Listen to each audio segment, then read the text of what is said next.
وقوله تعالى إنني معكما أسمع وأرى.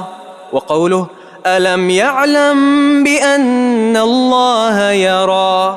وقوله الذي يراك حين تقوم وتقلبك في الساجدين إنه هو السميع العليم.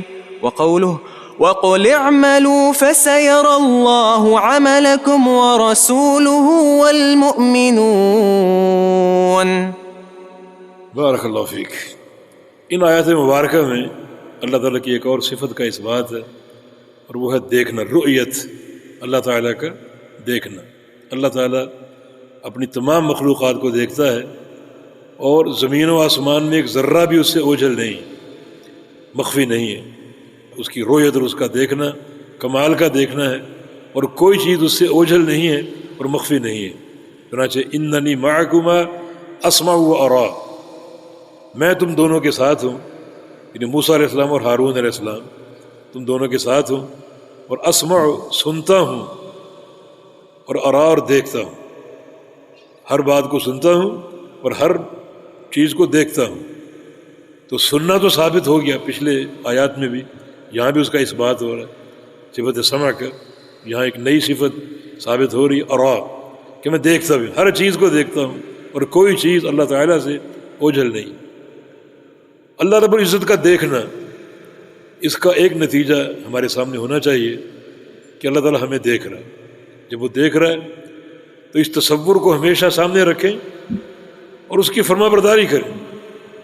جب وہ دیکھ رہا ہے تو اس کی نافرمانی کہ ہم متحمل ہو سکتے ہیں؟ کوئی بڑا دیکھ رہا ہو، والد آپ کا دیکھ رہا ہو، تو والد کے سامنے کوئی گناہ کریں گے آپ؟ تو اللہ کا دیکھنا، ابن قیم نے ان کو جملے لکھے ہیں کہ یا من جعلتنی احمد الناظرین، کہ تو نے مجھے دیکھنے والوں میں سب سے ہلکا بنا دیا۔ باپ دیکھ رہا ہے تو نہیں یہ کام نہیں کرنا، استاد دیکھ رہا ہے نہیں یہ کام نہیں کرنا، اللہ دیکھ رہا ہے اور بے دریغ کام کرتے ہو۔ مانا جتنے بھی لوگ تمہیں دیکھ رہے ہیں سب سے ہلکی ذات اللہ کی ذات ہے۔ اللہ کا خوف کیجئے۔ یہ صفت رؤیت، اللہ کا دیکھنا، یہ یہاں ثابت ہو رہی ہے۔ کیسے دیکھتا ہے؟ جیسا اس کے شایان شان۔ اور بقولہ الم یعلم بان اللہ یرا، کہ یہ جانتا نہیں کہ اللہ دیکھ رہا ہے۔ یہ اشارہ ابو جہل کی طرف ہے جو نماز سے روکتا تھا کہ اللہ تعالیٰ دیکھ رہا ہے، اور اللہ تعالیٰ دیکھ رہا ہے اور بدلہ دے گا، جزا اور سزا پر قادر۔ وقولہ الذی یراک حین تقوم وتقلبک فی الساجدین، وہ ذات جو تمہیں دیکھ رہی ہے، اللہ تمہیں دیکھ رہا ہے جب تم کھڑے ہوتے ہو قیام کے لیے، قیام کے لیے کھڑے ہوتے ہو، اللہ تعالیٰ تمہیں دیکھ رہا ہے۔ وتقلبک فی الساجدین، اور اللہ رب العزت تمہارا اوپر نیچے ہونا، تقلب سجدہ کرنے والوں کے بیچ میں۔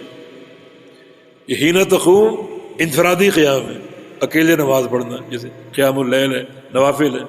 اور تقلبک فی الساجدین نماز با جماعت، جب تم اکیلے نماز پڑھتے ہو اللہ وہ بھی دیکھ رہا ہے، اور با جماعت پڑھتے ہو اللہ وہ بھی دیکھ رہا ہے۔ انہ هو السمیع العلیم، بے شک وہ سننے والا اور جاننے والا ہے۔ تو یہاں بھی صفت رؤیت کا اثبات ہو رہا ہے۔ وَقُلْ اعْمَلُوا فَسَيَرَى اللَّهُ عَمَلَكُمْ وَرَسُولُهُ وَالْمُؤْمِنُونَ، ان سے کہہ دو عمل کرو، اللہ تعالیٰ دیکھ رہا ہے تمہارے عمل کو، رسول بھی اور مومنین، رسول بھی دیکھ رہا ہے اور مومنین بھی دیکھ رہے ہیں۔ یہ اللہ کے نبی کے دور کے منافقین ہیں، ان کا عمل نبی علیہ السلام کے سامنے بھی تھا، اہل ایمان کے سامنے بھی تھا، اور اللہ بھی دیکھ رہا ہے۔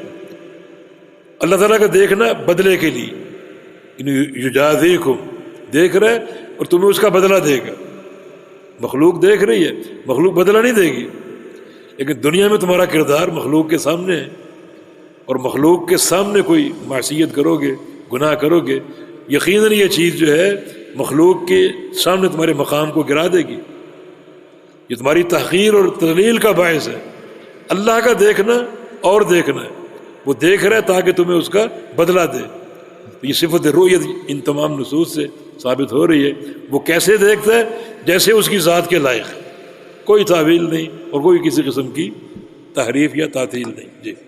وقوله تعالى وهو شديد المحال. وقوله ومكروا ومكر الله والله خير الماكرين. وقوله ومكروا مكرا ومكرنا مكرا وهم لا يشعرون. وقوله إنهم يكيدون كيدا وأكيد كيدا. بارک اللہ فیک. وہو شدید المحال، اللہ تعالیٰ شدید قوت والا ہے اور شدید طاقت والا ہے جس کا کوئی اندازہ نہیں ہے. آگے یہ جو صفات یہاں ذکر ہو رہی ہیں تھوڑی سی توجہ کی ضرورت ہے. صفت مکر کا ذکر ہے. مکر ہماری زبان میں مکر جو ہے یہ ایک یعنی غلط معنی میں لیا جاتا ہے کہ فلاں مکر کرتا ہے، مکر کرتا ہے، چالاکی کرتا ہے، مکر کرتا ہے. عربی لغت میں مکر سے مراد کیا ہے؟ مکر اگر ایک انسان کرتا ہے تو اس کا معنی ہے کوئی تکلیف پہنچانا غیر مستحق کی طرف، جو اس کا مستحق نہیں ہے، اس تکلیف کا اہل اور قابل نہیں ہے، اسے کوئی تکلیف دینا. اور اگر اس تکلیف پہنچانے والے کو اسی کے طرز پر اس کی سزا دی جائے تو یہ مکر کا جواب ہے، اس کے مکر کا جواب. اس کا معنی یہ ہوگا کہ اس کو تکلیف پہنچانا کیونکہ وہ تکلیف کا مستحق ہے. یہ ہے مکر یعنی طرفین کی طرف سے. دیکھیں اگر ایک شخص آپ کو کوئی تکلیف پہنچائے اور آپ اس کے مکر کا جواب نہ دے سکیں تو یہ آپ کی کمزوری ہے یا طاقت ہے؟ کیا اس کو کہا جائے گا؟ کمزوری کہا جائے گا نا. اگر کسی کے مکر کا جواب اسی کے طریقے سے آپ دیں گے یہ طاقت اور قوت ہے. اب جو قرآن میں آیتیں ہیں انہوں نے مکر کیا اور اللہ بھی مکر کرتا ہے.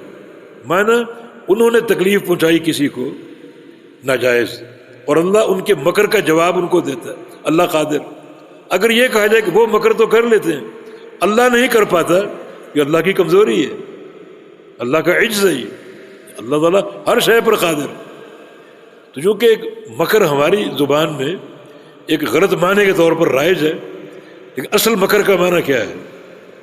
اصل مکر کا معنی بندے اگر مکر کریں گے تو معنی کسی کو ناحق تکلیف دینا یا اپنے آپ کے لیے ناحق فیصلہ کرنا، اور اللہ اس مکر کا جواب دے گا تو اس پر بھی مکر کا لفظ بولا جائے گا.